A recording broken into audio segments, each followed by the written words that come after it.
Assalomu alaykum hurmatli kuzatuvchilarimiz. Mana bu ishimizni ham bitta ko'rib o'z bahoylarni bera olasizlar.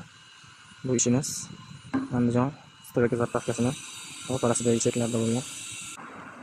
Bu joyimizni aylanmasiga o'stirma qismlarini, cheldak qismlarini va patolog qismlarini albatta bu mahsulotlar bilan qoplab berganmiz. Cheldak qismlarini esa mana bunday qilib naqshli variantda qilib berganmiz. Havo aylanib turishlari yaxshi bo'ladigan qilib. Bu joyimiz burchakda bo'lganligi sababli juda ham chiroyli variantda chiqqan. Ikkalasi ham bir xilda bo'lgan. Aka-ukaning uylari. Ichkariga kirishingiz bilan sizda shunday kattagina ham bo'lgan patologlar sizni kutib oladi.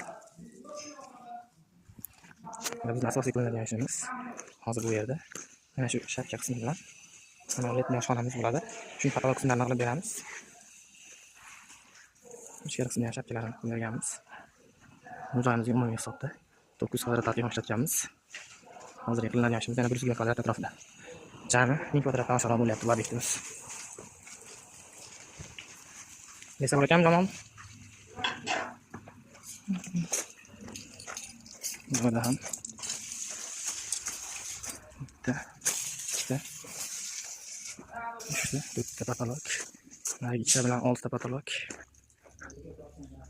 Makal oshxonani hisoblasak 8 ta patolog bor. Qolgani shapka qismi. Cherdaklari bitta, ikkita, 12 ta atrofida cherdak bor. Shunaqa arka qismi bor. Nima cherdaklarini havo aylanishida yaxshi bo'lish hisobiga shunaqa qilib bu yerdan teshik qilib berganmiz. Xohlasa shu joylarni qilib beramiz endi. Va shu bilan ishimiz o'z yakuniga yetadi. Bu shapka qismi ham bo'lgan edi aslida. Lekin oxirigacha yetgan bo'lgan.